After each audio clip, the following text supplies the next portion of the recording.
And it makes me think of the third romance that we haven't talked much about, which is the Tempest. Yeah. So in what are the main themes there that you see that are Christian? I mean, nature plays a significant role in man's role in nature, or man's control over nature. Prospero has control of the elements. And when I've made this point, and I wish people would run with it a bit, that when Shakespeare heard the news that a ship that had been thought wrecked and lost at sea was that the men aboard had actually not died, but they managed to get ashore in one of the Bermuda Islands.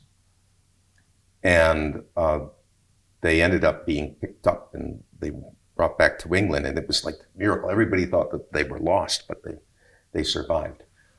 He heard about this. The news came to people in England in December of the year. And if you look at the readings from the Book of Common Prayer all through Advent and Christmastide, they came from certain passages from the Acts of the Apostles, and mainly the book of the prophet Isaiah. One of the passages from the Acts of the Apostles directly alluded to by Shakespeare, not a hair perished. Where's that in Acts? It describes one of the storms that Paul okay. Was in the midst of when he was on a ship, and he was calming the nerves of the mariners and saying, not a hair shall perish. Yeah. Be of good cheer, not a hair shall perish. And Shakespeare specifically alludes to that.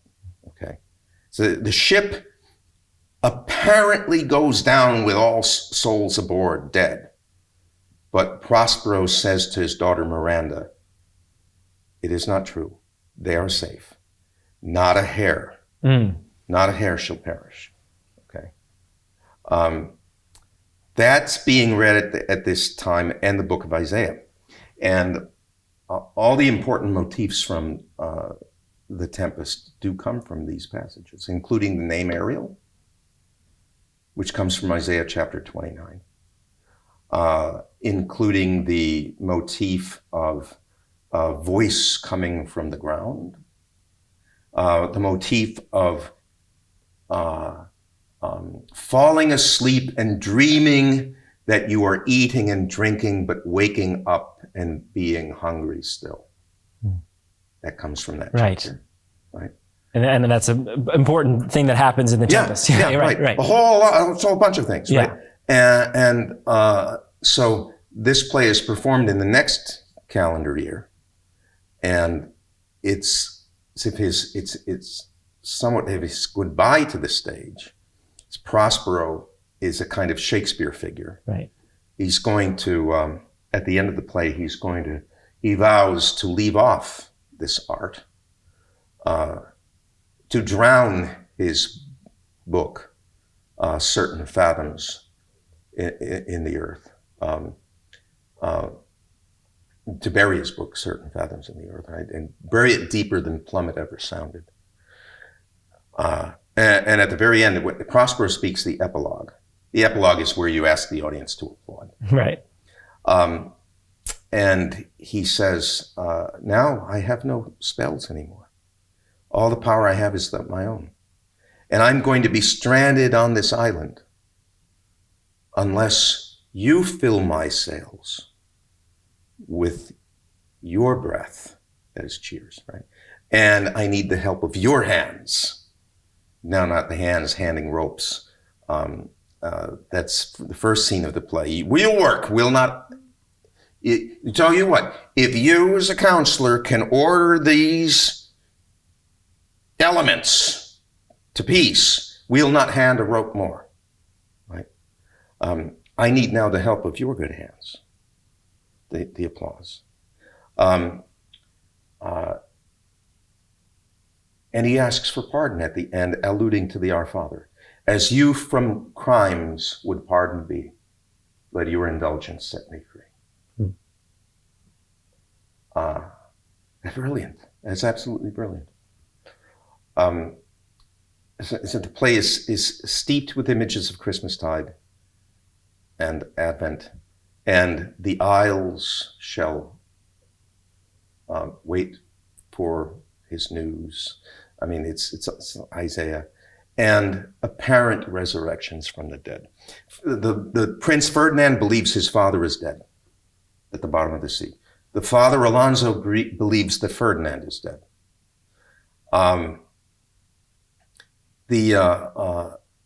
Alonso had conspired with Prospero's brother Antonio and his own brother Sebastian to supplant Prospero from his dukedom in Milan and to set Prospero and a little baby girl, Miranda, on a rotten boat in the middle of the sea to perish. They're guilty of murder. And the payoff for Alonso, King of Naples, would be that Antonio, the brother, now set up as Duke of Milan, would pay tribute. That's all got to be settled. Right. But Alonso's a man of sin. And he thinks his son, his beloved son, is dead. We got to save his soul. And I tell people who read this in a secular way, I say, you've got to be kidding me. You are witness to the resurrection from the dead of a human soul. And you're going to ask if he votes Republican or Democrat? What's the matter with you? This man, Alonso, falls to his knees, or makes the fall to his knees. Not clear whether he's prevented from doing this. But he falls to his knees before Miranda, who was a little girl, when he did what he did to kill Prospero, and her with him. And now he falls to his knees before that girl. Now she's a young woman, and she's going to marry his own son, whom he believed to be dead. It's all grace and pardon and forgiveness, and the keynote is wonder all the way throughout. Yeah, and Prospero's showing grace to those men there at the end. I don't know if this is something that this is might just be my observation, and it doesn't really connect, but it reminds me of Joseph to his brothers in Genesis. Yeah, that he now has all the power. Right. They are the ones that, as it were, threw him in a pit, so to speak. Right. And the tables have turned in this dramatic way. Right. But he gives them grace. He gives them grace, and it's more complicated because Antonio and Sebastian, while they're on the island, they're good for nothings. Well, they also settle between themselves that when the opportunity comes, they will kill Alonso. Right. Sebastian will be king of Naples. And then Sebastian, at quid pro quo, will give up the tribute, the yearly tribute that Milan is paying to Naples. So that'll be the payoff. We'll put Alonso to death. We'll put the good counselor Gonzalo, Prospero's friend, to death. You put him to death. They're sleeping. You're going to kill a sleeping person. How unnatural. You're going to kill your own brother while he's asleep. I'll kill this chatterbox over here, this old chatterbox, Gonzalo, good man. I'll kill him. And as for the others of these here, they'll go along with whatever we do. Whatever we tell them, they'll believe. We can handle them. So Prospero has to prevent that from happening. So at the end, it's Sebastian and Antonio are not simply guilty of the thing that they had done to Prospero and the little girl long before.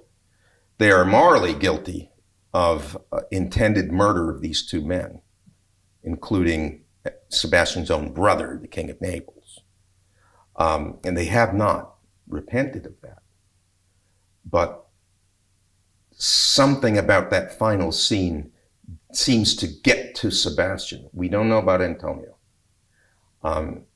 We don't know whether that soul has been pulled out of the fire. We do know that he will no longer be Duke of Milan. And Antonio doesn't say anything nasty. We don't know, okay? Sebastian seems to be shaken. And Alonso is completely, we might say, born again. Right. Which I guess the different responses to grace is mirrored in everyday in real life as well. That you have people who, still reject it all, and then you have people who are converted, and then you have many people who it seems we don't know exactly where they stand before God. Even Caliban the monster, his reaction to what he sees at the end, he sees Prospero in his full ducal robes. He is overcome with wonder. And he blames himself for taking the drunken butler as a god. How stupid what an ass I was to worship this dull fool. Right. And Prospero says, never mind, get to my cellar and trim it well if you want to seek favor. And Caliban says, I'll seek for favor. I'll seek for grace. How stupid I was to, when Caliban comes off better than Antonio, you know that something's going on there. But there is a variety. Have you said that you had wished that more people had a run with that, the point that you made about the ship that went down, had that happening in the Advent time. Have you published that? Yeah. Because otherwise we don't have, people make a big point of this, we do not have a source for Shakespeare's plot of The Tempest. We have sources for other plays for their plots. Where did this plot come from? And I said, take a look at the readings throughout Advent and Christmastide in the Book of Common Prayer, especially these sections that have to deal with Paul's missionary journeys in Acts, and all through the book of Isaiah, right? Especially chapter 29. Pay close attention to chapter 29, which begins with the very name, Ariel. Which means? Lion of God. And in fact, it's alluded to in an oblique way. When the two evil men are going to kill Alonso and Gonzalo, Ariel prevents it from happening. He wakes them up. The people, they can't see Ariel. Right. We see him. And the two men suddenly wake up, and then these guys have their swords drawn.